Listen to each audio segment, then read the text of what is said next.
Hi అండి, నమస్తే. నా పేరు Ambika. Welcome back to Vinni చేతి వంట. ఈరోజు వీడియోలో కొరమైన చేపల పులుసుని ఎలా తయారు చేసుకోవచ్చో చూపిస్తాను. ఇదైతే భలే రుచిగా ఉంటుందండి. చిక్కటి గ్రేవీతో 2 రోజులు పాడవకుండా ఎలా తయారు చేసుకోవచ్చో ఈ వీడియోలో చూపిస్తాను. మరి నేను చెప్పే కొన్ని టిప్స్తో ఈ కూరని మీరు కూడా తయారు చేసుకోండి. మరి వీడియోని అయితే ఎక్కడ స్కిప్ చేయకుండా చూసేయండి. వీడియో ఫస్ట్ టైం చూస్తున్న వాళ్ళైతే మా విన్నీ చేతి వంట ఛానల్ని సబ్స్క్రైబ్ చేసుకోండి. మరి ఎలా తయారు చేసుకోవాలో చూపిస్తాను రండి. ముందుగా చేప ముక్కల్ని ఈ విధంగా 4-5 సార్లు శుభ్రంగా కడిగి కొద్దిగా పెరుగు వేసి కడిగితే నీచు వాసన అనేది ఉండదండి. తర్వాత దీనిలో పసుపు, ఉప్పు, కారం వేసుకుని ఈ విధంగా కలిపేసి పక్కన పెట్టుకోవాలి. వీటిని అయితే మా ఆంటీ గారు పంపించారండి నాకు ఇలా శుభ్రం చేసి.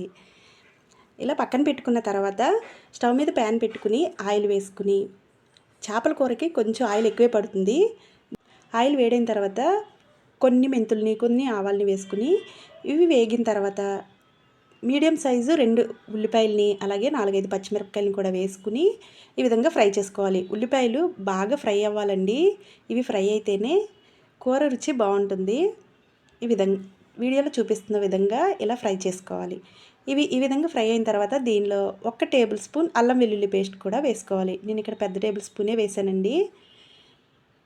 ఇది కూడా పచ్చివాసన పోయే వరకు ఒక 3-4 నిమిషాల పాటు వేయించుకోవాలి.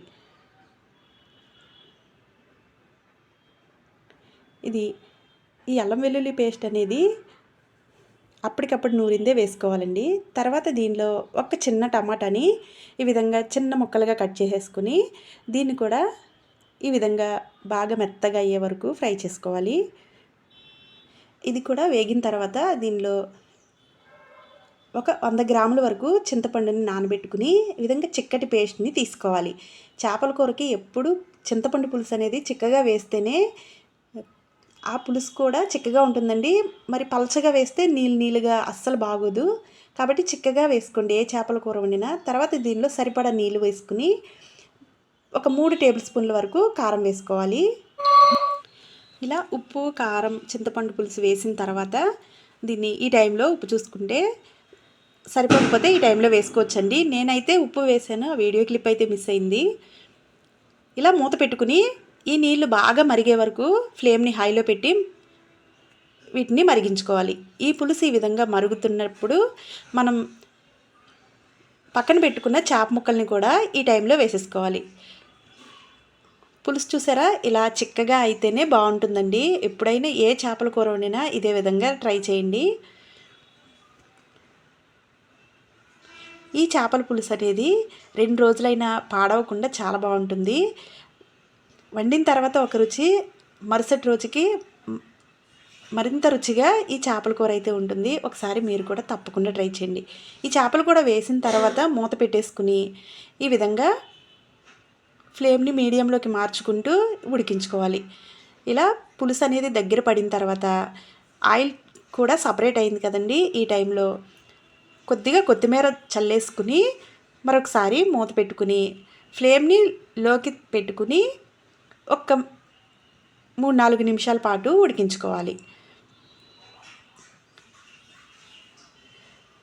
మీరు కూర ఎప్పుడు వండినా గరిటెతో అయితే ఈ చేపల కూరని కలపకూడదండి. ఈ విధంగా గిన్నెతోనే ఈ విధంగా మనం పులుసుని తిప్పుకోవాలి. చూసారు కదా ఎంత చక్కగా చేప ముక్క అయితే ఉడికిందో. అంతేనండి, మీరు కూడా ఇదే విధంగా తయారు చేసుకోండి. నేను ఇది బాగా చల్లారిన తర్వాత చూపిస్తున్నాను.